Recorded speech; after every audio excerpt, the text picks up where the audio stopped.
My name is Lauren Bennett. I'm 29 years old.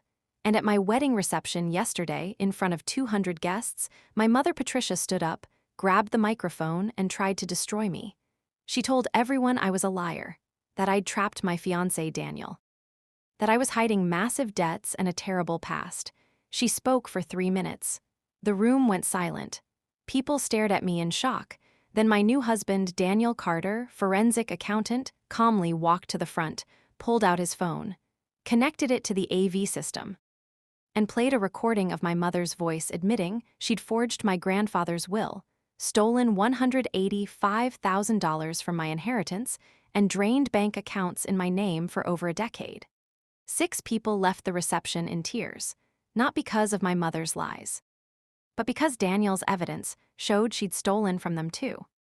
Before I tell you about the moment my mother realized her entire house of cards was collapsing, how my sister Chloe broke down when she learned the truth about where her college money really came from, and what my grandfather's undelivered letter said about the daughter he knew my mother would try to destroy. Tell me this. What time is it where you are, and where are you watching from?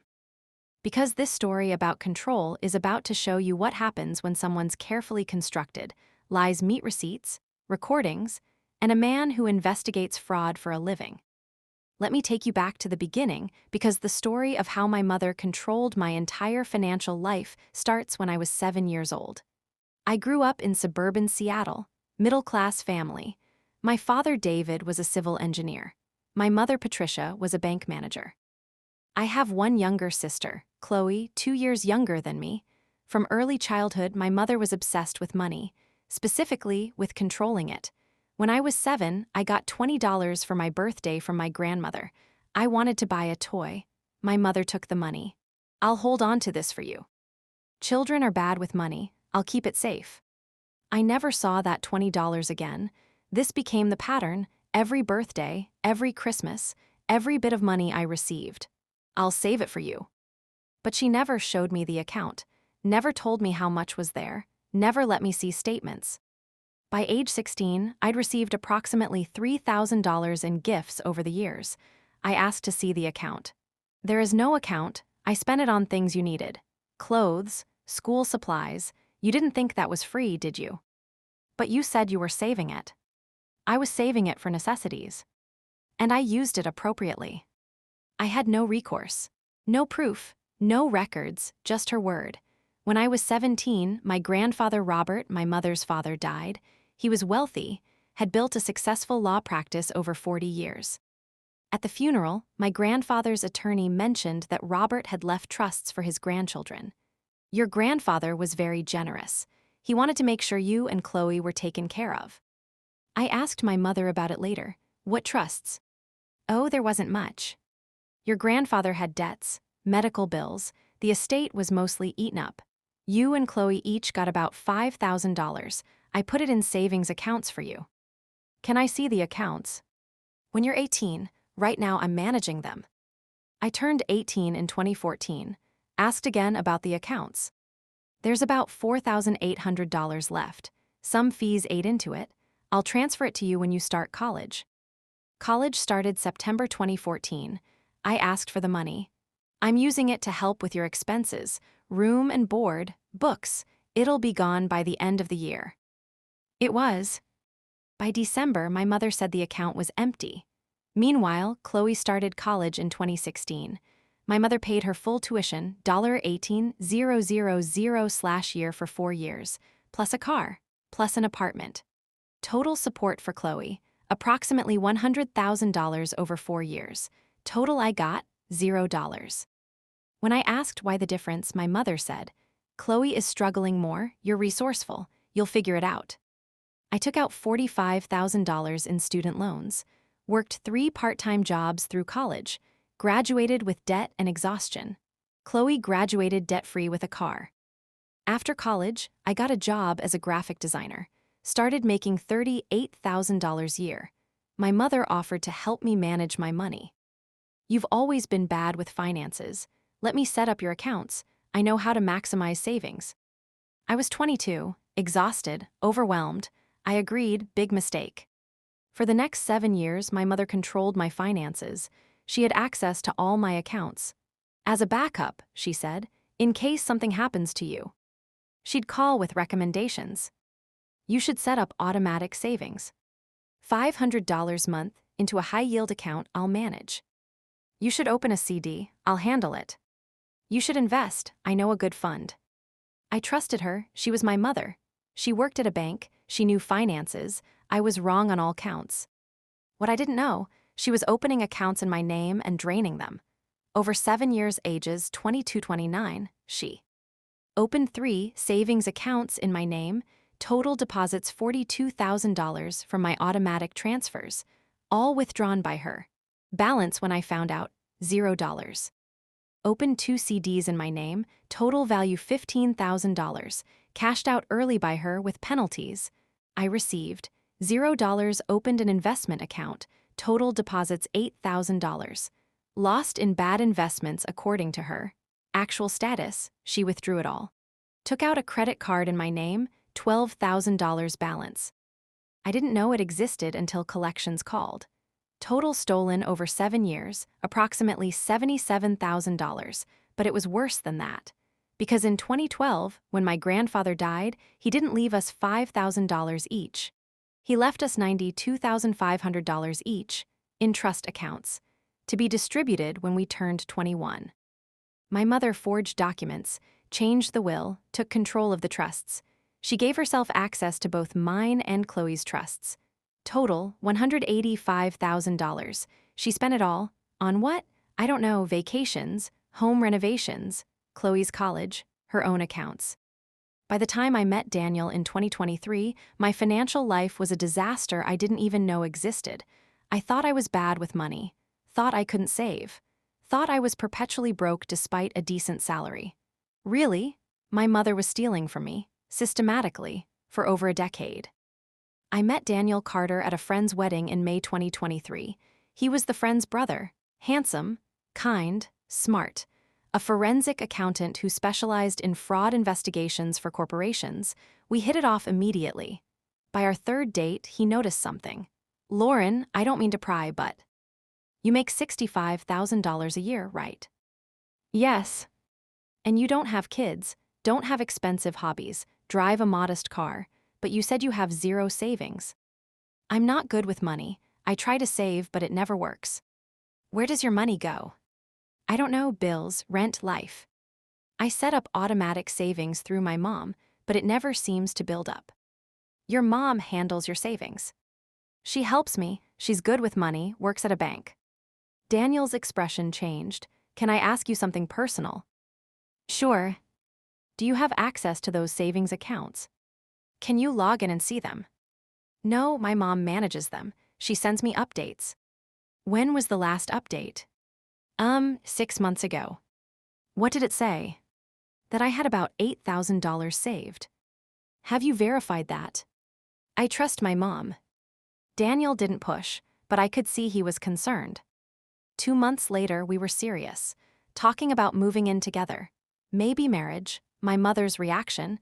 Daniel is controlling you. He's trying to isolate you from your family. I'm worried about you. What? No, he's not. He's wonderful. He's asking questions about our family finances. That's inappropriate. He's trying to create division. He's a forensic accountant. He's just naturally curious about finances. Exactly. He's investigating our family. That's not normal. You should break up with him. I didn't. 3 months later, October 2023, Daniel and I got engaged. My mother's reaction was weird. Not happy, not congratulatory, panicked. You barely know him. We've been together 5 months. We're not rushing. The wedding won't be for at least a year. A year, that's too soon. You need at least 2 years. Mom, why are you being like this? I'm protecting you. He's moving too fast. He's trying to lock you down before you realize what he is. What is he? Controlling, manipulative. He's already asking about your accounts, your savings, your finances. He's trying to take over your life. I went home and told Daniel about the conversation. Lauren, I need to tell you something, and I need you to not get angry. Okay. I've been investigating your mother. What? For the past 4 months. Since you told me about your financial situation, things weren't adding up, so I looked into it. Daniel, she's stealing from you, has been for years, I have proof. He showed me everything. Bank statements he'd obtained through legal means. I'd given him power of attorney when we got engaged, for emergency medical purposes. He'd used it to request my financial records. The accounts in my name I didn't know about. The withdrawals, the credit cards, the fraudulent activity. I couldn't breathe. She's stolen approximately $77,000 from you in the past 7 years. Plus, she forged your grandfather's will. What? He showed me 2 documents, side by side. The original will, he'd gotten it from the county records. $92,500 trust for Lauren Bennett to be distributed at age 21. The modified will that my mother had filed, $5,000 for Lauren Bennett. She forged the will, took control of your trust. Spent $92,500 that was yours. Chloe's trust too. Yes, total $185,000, all gone. She spent it on herself and used it to fund Chloe's college. Chloe doesn't know. Chloe thinks your mother is wealthy and generous. Doesn't know the money came from forged inheritance. I cried for 3 hours. My entire life I'd thought I was the problem, bad with money, irresponsible, couldn't save. Really, I was being robbed by my own mother. Daniel held me. We're going to fix this, but we need to do it carefully. She can't know I know, not yet. Why not? Because she'll destroy evidence. We need to build an airtight case, and I need more proof. For the next 6 months, Daniel investigated, quietly, carefully. He obtained all my financial records, going back to age 18. Interviewed my grandfather's original estate attorney, who confirmed the original will terms. Found witnesses to my mother's financial manipulation. Documented every fraudulent account. Calculated total damages. $262,000, $185,000 from forged inheritance, plus $77,000 stolen from my accounts. He also discovered she'd done this to other family members. My Aunt Melissa, my mother's sister, Patricia had borrowed $30,000 for an emergency in 2015. Never repaid it. Melissa didn't push because family. My Uncle David, my mother's brother, Patricia had convinced my grandfather to exclude him from the will in 2011, year before he died, claiming David was irresponsible with money. Completely false. She'd manipulated the estate to increase her own inheritance. My mother was a career financial manipulator and thief, and I was about to marry a man who investigates fraud for a living. We planned the wedding for June 2024. My mother tried everything to stop it. You're making a mistake. Daniel is controlling you. You're rushing into this. I won't support this marriage. Finally, she switched tactics. Fine, if you're going to do this, at least let me help plan the wedding. Mother-daughter bonding. It'll be beautiful. I should have said no. But part of me wanted my mother at my wedding, wanted the relationship to be normal. I let her help with planning. Big mistake. She tried to uninvite Daniel's parents to save money on catering. Change the venue to something cheaper and pocket the difference. Cancel the photographer and hire her friend who'd do it for free, but would deliver terrible photos. Reduce the guest list to exclude Daniel's extended family. Daniel caught every attempt. We undid all her changes. 2 weeks before the wedding, she tried one last thing. She called Daniel's parents, told them I had a secret gambling problem, that I owed $80,000 to loan sharks, that I was marrying Daniel to access his money to pay debts. All lies. Daniel's parents called us immediately. We don't believe her, but you should know what she's saying. Daniel made a decision. We're confronting this at the wedding. What? She's going to escalate. She'll try something at the wedding to stop it or ruin it, so we're going to let her. And then we're going to expose everything. That's our wedding day. I know, but she's not going to stop. And everyone who matters needs to know the truth. Your family needs to know what she is, what she's done. If we handle this privately, she'll spin it, make you the bad guy. We need witnesses. He was right, but I was terrified. June 15, 2024. Our wedding day, the ceremony was beautiful. My mother sat in the front row, smiling, playing the proud mother. The reception started. Dinner, toasts from the best man and maid of honor. Then, during the transition to dancing, my mother stood up, walked to the DJ booth, grabbed the microphone. "Excuse me, everyone, I need to say something." The room went quiet. Daniel squeezed my hand. "Here we go." My mother's voice was shaking, emotional, calculated. "I need to be honest with everyone here today. I've been carrying a terrible burden. My daughter Lauren is not who you think she is." Gasps, "She's a pathological liar. She's manipulated all of you, especially Daniel." Daniel's parents started to stand. He waved them down. "Wait. Lauren has massive debts, gambling debts, over $80,000. She's marrying Daniel to access his money, to pay off loan sharks. She's trapped him with lies and manipulation." People were staring at me. Some looked sympathetic, some looked shocked. I've tried to talk to her, to get her help. But she's rejected me, cut me out, and now she's destroying Daniel's life. Someone needs to stop this before it's too late. She put down the microphone, sat down, dabbed her eyes with a tissue. The room was silent. Then Daniel stood up, walked calmly to the front, picked up the microphone. "Thank you, Patricia. I think it's important we address some things you've said. Lauren doesn't have any gambling debts. She has no debts at all except $12,000 in student loans. I've seen all her financial records as part of our marriage planning. She's financially stable." "Your claim is false." My mother stood up. "She's hidden it from you. She's a liar."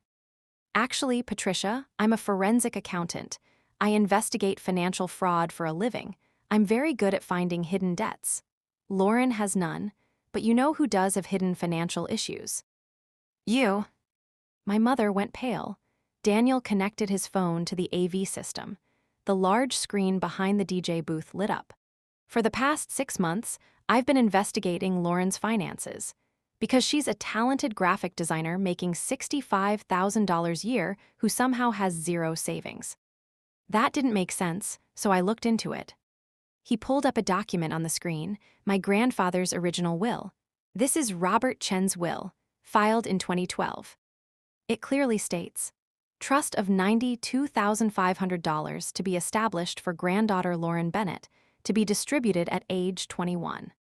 He pulled up another document, the modified will. This is a modified version of that will, filed 3 months later, same signature. But the trust amount now says $5,000 for Lauren. He zoomed in on the signature. Side-by-side comparison. Notice anything different? The signature on the modified will is forged. Expert analysis confirms it. Patricia forged her father's signature to change the will. Stole $87,500 from Lauren's inheritance." The room erupted. My mother tried to speak. Daniel kept going. "She did the same to Chloe. Another $87,500 stolen. Total, $175,000 in forged inheritance." My sister Chloe stood up. "What, Mom, is this true?" Daniel clicked to the next slide. Bank statements? Over the past 7 years, Patricia has opened accounts in Lauren's name without her knowledge. Savings accounts, CDs, investment accounts. Total deposits, $77,000 from Lauren's automatic transfers. Total withdrawals by Patricia, $77,000. Lauren's balance, 0. He clicked again, a credit card statement. Patricia also opened a credit card in Lauren's name, charged $12,000, didn't pay, destroyed Lauren's credit. Lauren didn't know this card existed until collections called. Click a recording player on screen. Now, I'm going to play something. This is a phone conversation between Patricia and Lauren from 3 months ago. I recorded it with Lauren's knowledge and consent. He pressed play. My mother's voice filled the room. "Lauren, Mom, where's the money from my savings?" Daniel said, "The accounts don't show the balances you told me about." "Patricia, I don't know what he's talking about. He's trying to manipulate you." "Lauren, can you show me the accounts?" "Just log in and show me." "Patricia, I don't have to prove anything to you or your controlling boyfriend. I've been managing your money to protect you from yourself. You've always been irresponsible." "Lauren, protect me. You told me I had $8,000 saved." Daniel says those accounts are empty. Patricia, I used that money for you, for your benefit, things you needed. Lauren, like what? Patricia, I don't owe you an itemized list, I'm your mother. I know what's best. Lauren, did you take Grandpa's inheritance too? Long pause. Patricia, your grandfather didn't leave you much. I told you that. Lauren, how much did he actually leave me? Patricia, I don't remember the exact amount. Lauren, was it more than $5,000? Another pause. Patricia, it doesn't matter. That money was used to raise you, to pay for things you needed. You don't get to question how I spent it. Lauren, so there was more. How much? Patricia, you're being ungrateful. After everything I've done for you, I managed that money to protect you from ruining yourself. You're bad with money, you always have been. If I'd given you access, you'd have blown it all. I saved you from yourself. The recording ended, the room was dead silent, my mother stood up. That's taken out of context, I was protecting her. Daniel spoke calmly, from her own money. Patricia, you stole $262,000 from your daughter over 12 years. That's not protection. That's theft. He clicked to another slide, more documents. But it's not just Lauren. Patricia, you also borrowed $30,000 from your sister Melissa in 2015. Never repaid it. Should I call Melissa up here to confirm? My Aunt Melissa in the audience stood up, nodded, tears in her eyes. Daniel continued. You also manipulated your father's will to exclude your brother David, claimed he was irresponsible with money. Completely false. You wanted a larger inheritance share. Should I call David up here? My Uncle David, also in the audience, stood up. It's true. She told Dad I had a gambling problem. I don't. She lied to cut me out. The room was in chaos now. People talking, crying, staring at my mother. My mother tried one more time. This is all lies. Daniel fabricated this. He's trying to destroy our family. Daniel pulled out a folder. I have signed affidavits from your father's estate attorney confirming the original will terms. I have expert analysis of the forged signature. I have bank records, I have witness statements, and I have this. He held up papers. This is a civil lawsuit, filed yesterday. Lauren and Chloe versus Patricia Chen. Fraud, forgery, theft. We're suing for $262,000 plus interest.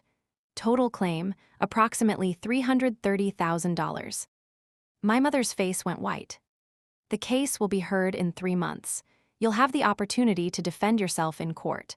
But based on the evidence I've compiled, I estimate you'll lose, and likely face criminal charges for forgery. He put the microphone down, walked back to me. The room erupted. 6 people left crying. Aunt Melissa, realizing she'd been scammed. Uncle David, realizing his exclusion was based on lies. Chloe, realizing her college money was stolen from me. My grandmother, my mother's mother, realizing what her daughter had become. 2 of my mother's friends from church, who she'd apparently borrowed money from and never repaid. My mother tried to leave. My father stopped her. Patricia, we're getting a divorce. I didn't know about any of this. I'll be contacting an attorney Monday. He left, she stood alone. The wedding reception continued, but it was different now. People came to me, apologized.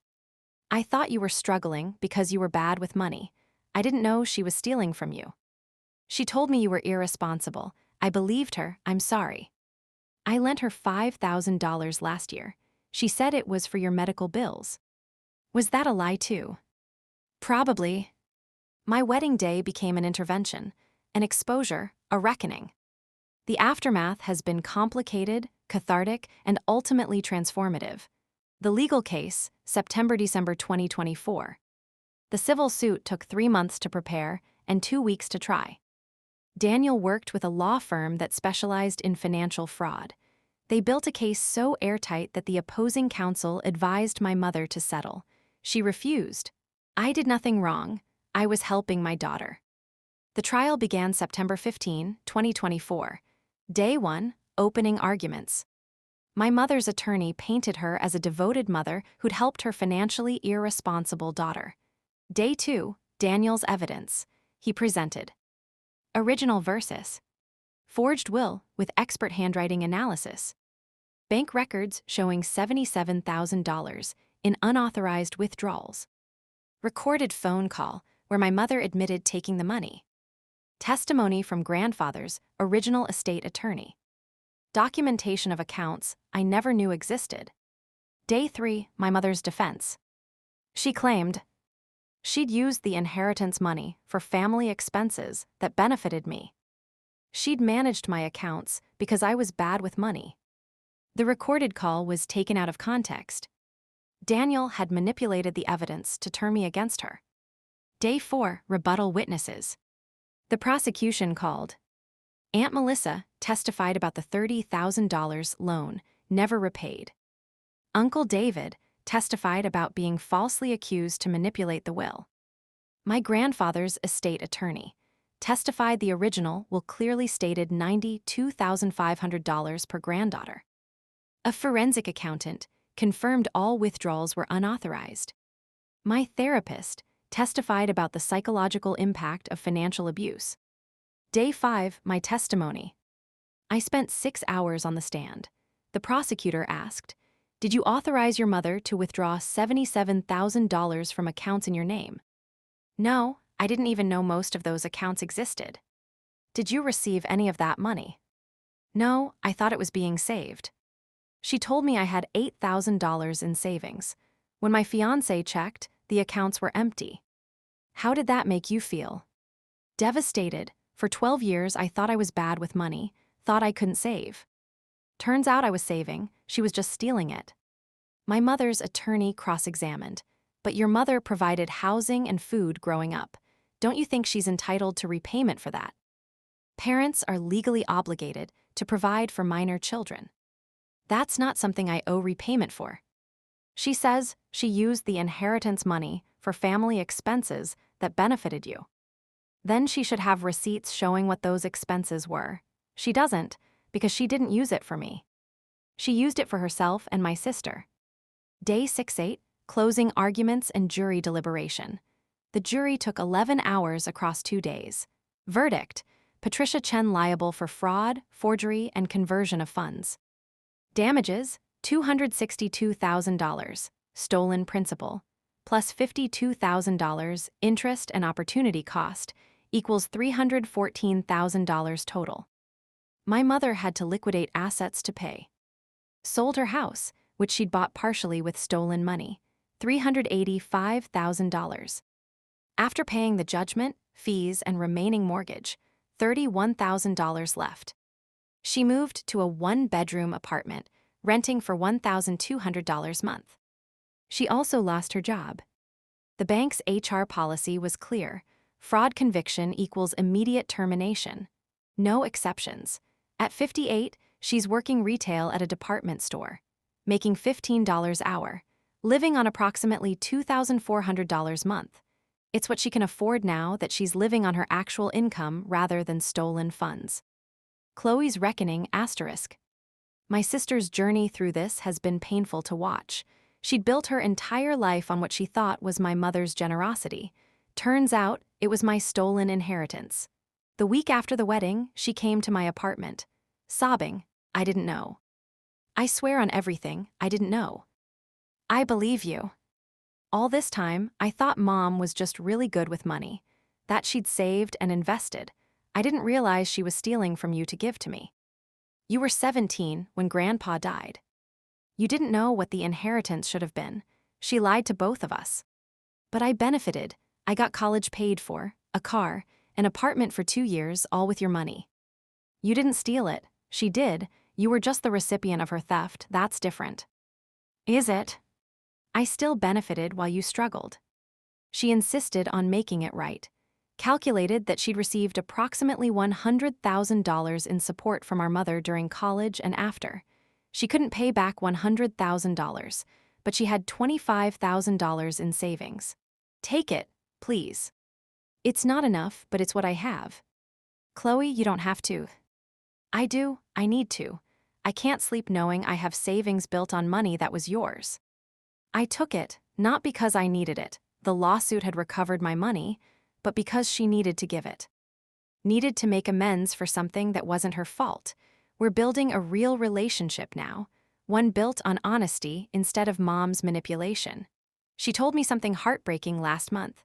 I always felt guilty that mom loved me more. I thought something was wrong with you, that you were difficult or ungrateful.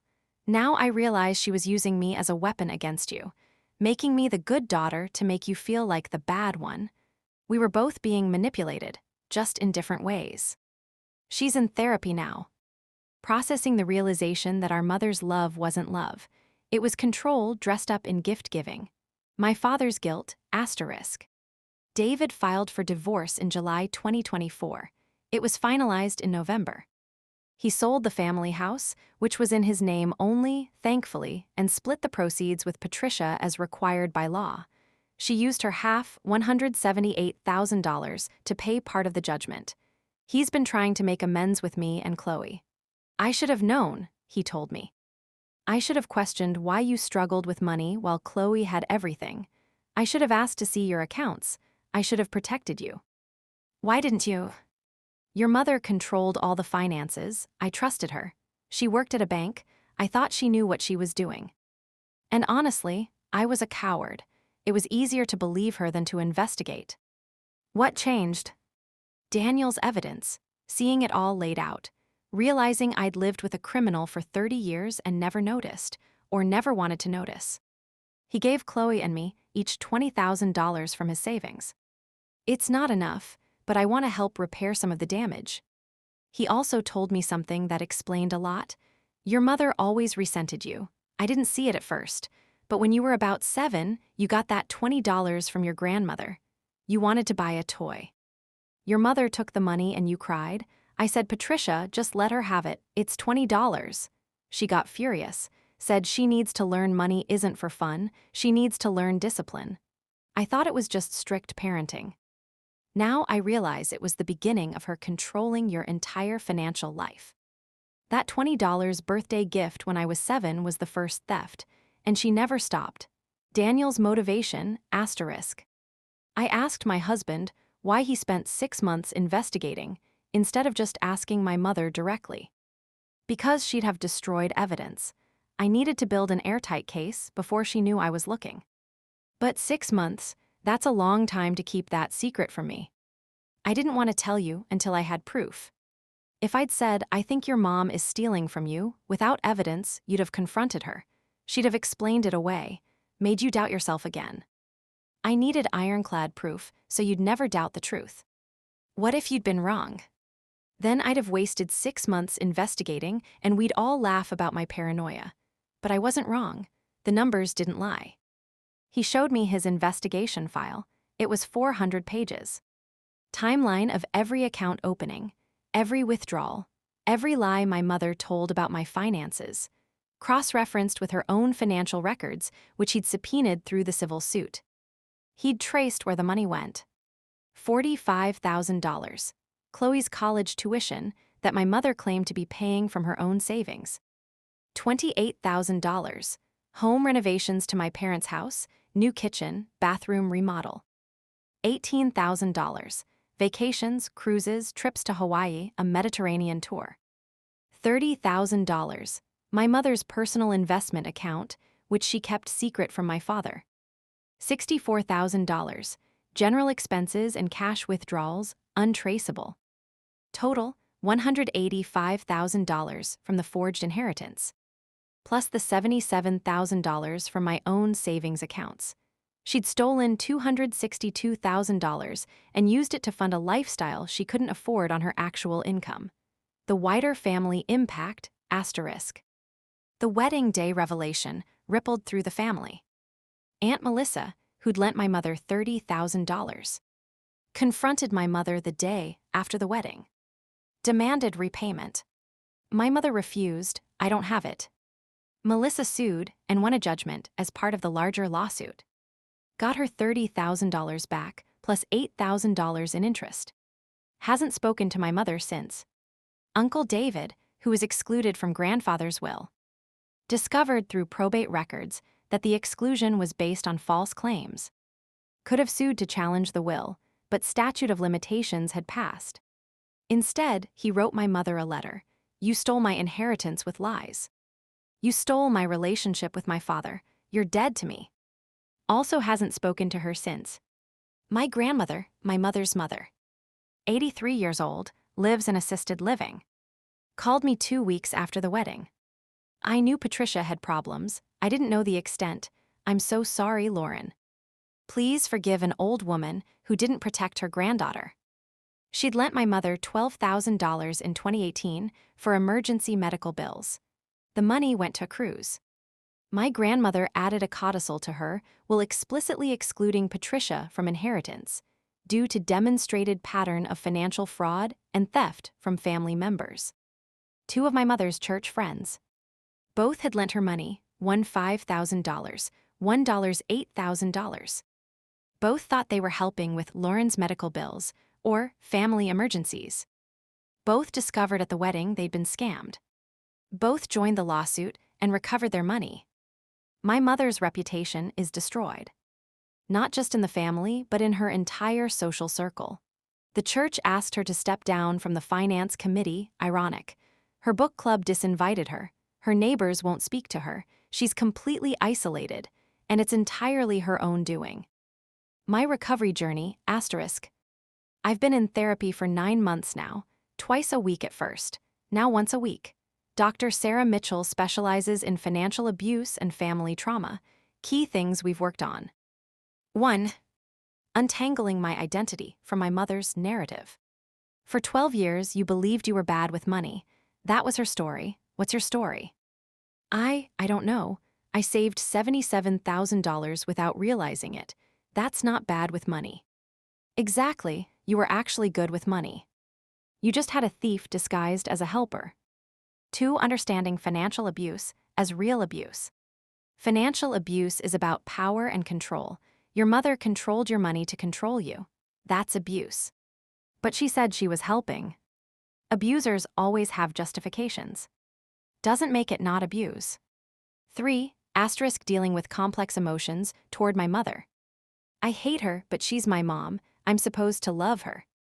You can hold both feelings. You can hate what she did and mourn the mother you deserved but never had. 4. Setting boundaries without guilt. She's called 17 times. Part of me wants to answer. Why? Because she's alone now. Everyone's abandoned her. Lauren, she's alone because she stole from everyone who cared about her. That's consequence, not cruelty. You didn't abandon her. She drove you away through theft and manipulation. 5. Building financial confidence. I'm terrified to make financial decisions. What if I'm wrong? What happened when you made decisions before? My mother would criticize them. Tell me I was being stupid. And now Daniel helps me understand options without controlling the choice. I make the decision.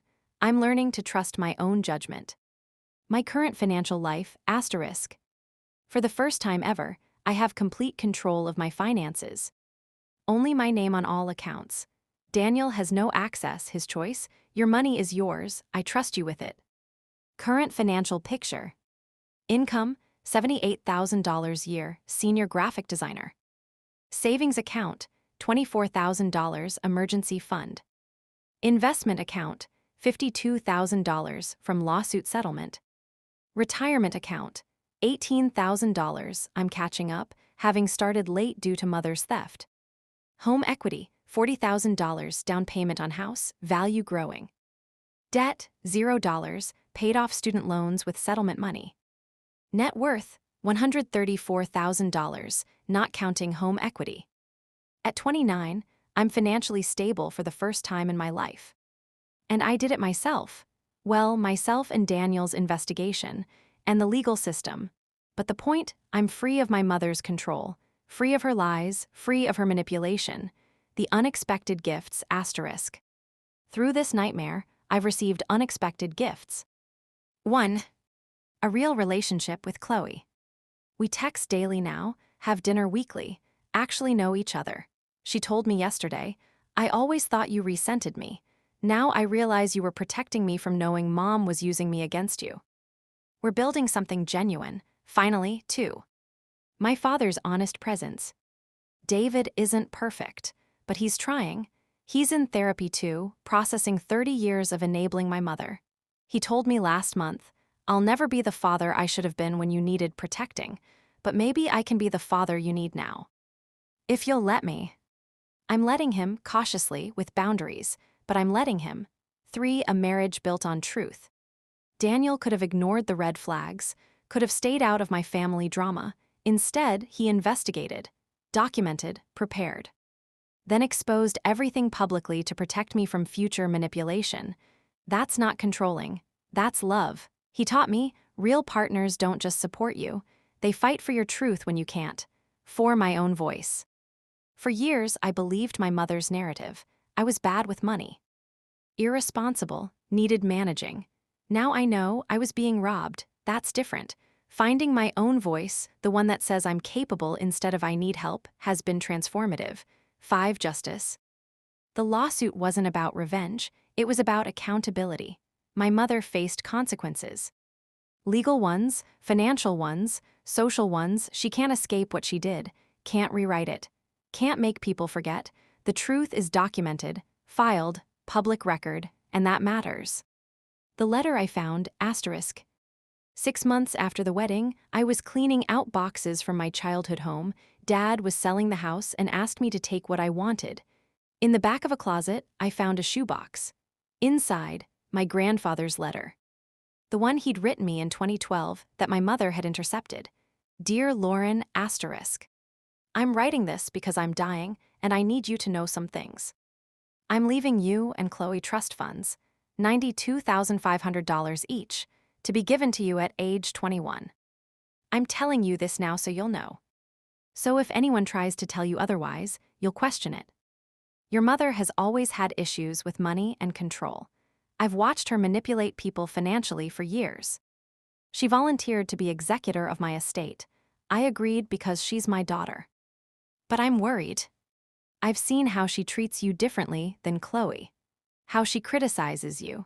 How she tells you you're irresponsible with money when you're 12 years old and haven't had a chance to be responsible or irresponsible. She's setting you up, creating a narrative that you can't be trusted, so she can control you later. Don't let her. You're smarter than she gives you credit for, more capable, more trustworthy. If something seems wrong about your inheritance, question it. Demand to see documents. Get a lawyer if needed. You deserve this money. I earned it. I'm giving it to you. Don't let anyone take it from you.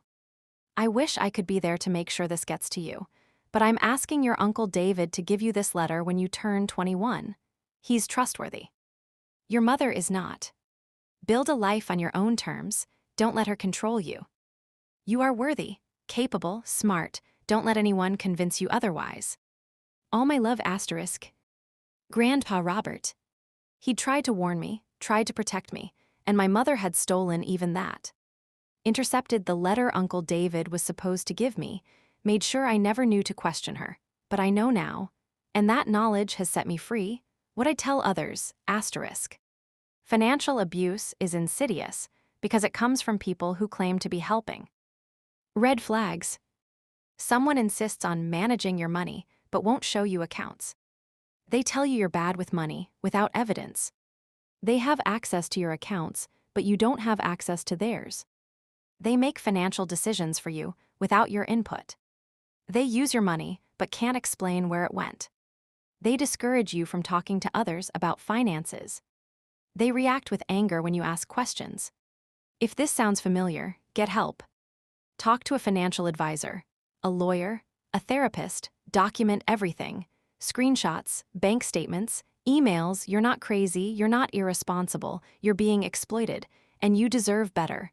Where I am now, asterisk. I'm 29. Married to a man who saw through my mother's lies and fought for my truth. I have a career I love, just got promoted to creative director, $92,000 a year. I have savings. Real ones, that I control. I have a house, my name on the deed. I have a sister I'm getting to know honestly. I have a father trying to make amends. I have boundaries, firm ones, and I have freedom. My mother tried to humiliate me at my wedding. Tried to convince 200 people I was a liar, a manipulator, a trap. My husband's phone exposed the real liar, the real manipulator, the real trap. And in that exposure, I found liberation. not just from her control, but from her narrative. For 12 years, I believed her story about me. Now I know my own story, and it's better. I'm not bad with money. I'm a victim of financial abuse who's rebuilding. I'm not irresponsible. I'm someone who trusted the wrong person and paid the price. I'm not trapped, I'm free. And that freedom, worth every painful moment of the wedding day confrontation. Because truth sets you free, even when it hurts, especially when it hurts. My mother humiliated me at my wedding, or tried to. Really, she humiliated herself, exposed herself, destroyed herself, and I emerged free. Finally, completely, free to build a life she can't touch, a truth she can't rewrite, a future she can't control. And that's the real wedding gift. Not the ceremony, not the cake, not the first dance. But the freedom, the truth, the knowledge that I'm finally mine, and no one can take that from me ever again. What I learned, asterisk. For 12 years, I believed I was bad with money, believed I couldn't save, believed I was the problem. Really. I was being systematically robbed by the person who was supposed to protect me. The hardest part wasn't the money, it was the gaslighting. Being told I was irresponsible when I was actually responsible enough to send $500 a month to savings. Being told I was ungrateful when I was actually being exploited. Being told I was the problem when the problem was her. The thing about financial abuse, asterisk. Most people don't recognize it. Because it comes from people who say they're helping. Let me manage your money. You're not good with finances. I'm protecting you. All phrases my mother used, all methods of control disguised as care. Financial abuse is abuse, even when it comes from family. Even when they claim good intentions. The truth I found, asterisk. 3 months after the wedding, I was going through my grandfather's papers that my Uncle David had given me. I found a letter, addressed to me, dated 2012, never delivered. My mother had intercepted it. Dear Lauren, asterisk. I'm writing this because I'm dying, and I need you to know some things. I'm leaving you and Chloe trust funds, substantial ones, $92,500 each, to be given to you at age 21. I'm telling you this now so you'll know. So if anyone tries to tell you otherwise, you'll question it. Your mother has always had issues with money and control. I've watched her manipulate people financially for years. She volunteered to be executor of my estate. I agreed because she's my daughter. But I'm worried. If something seems wrong about your inheritance, question it. Demand to see documents. Get a lawyer if needed. You deserve this money. I earned it. I'm giving it to you. Don't let anyone take it from you. You're stronger than you know. Smarter than your mother gives you credit for. Build a life on your own terms. Don't let her control you. All my love, asterisk. Grandpa Robert. I cried reading that because he'd tried to warn me, tried to protect me, and my mother had stolen that too. The letter, the warning, the protection. She'd taken everything, but she didn't break me, where I am now, asterisk. I'm 29, married to a man who fights for truth, building a career as a senior graphic designer, $78,000 a year now. I have savings, real ones, in accounts only I can access, $24,000 and growing. I have a life my mother doesn't control, doesn't influence, doesn't touch. I have a sister I'm getting to know honestly for the first time. I have a father who's trying to make amends. I have boundaries, firm ones, and I have freedom. The money from the lawsuit, $314,000 split with Chloe equals $157,000 each, went into a trust that my mother can never access. I used part of mine for paying off all my student loans, $45,000. Down payment on a house, $40,000. Emergency fund, $20,000. Investment account, $52,000. For the first time in my life, I'm financially stable, secure, independent, not because my mother managed my money, but because I took it back. The wedding day, asterisk. People ask if I regret what happened at my wedding. I don't. Yes, my mother tried to humiliate me in front of 200 people, but my husband exposed her in front of those same 200 people. 6 people left in tears, but they left knowing the truth. My Aunt Melissa got her $30,000 back through the lawsuit. My Uncle David got validation that he wasn't the problem. Chloe learned who her mother really was. My father learned enough to leave. And I learned that the right partner doesn't just love you, they fight for your truth. Daniel could have confronted my mother privately, could have handled it quietly. Instead, he made sure everyone knew, made sure her lies died publicly, made sure she couldn't spin a different story later. That's love, real love, not protecting me from hard truths. But exposing hard truths to protect me. The final truth, asterisk. My mother humiliated me at my wedding, or tried to.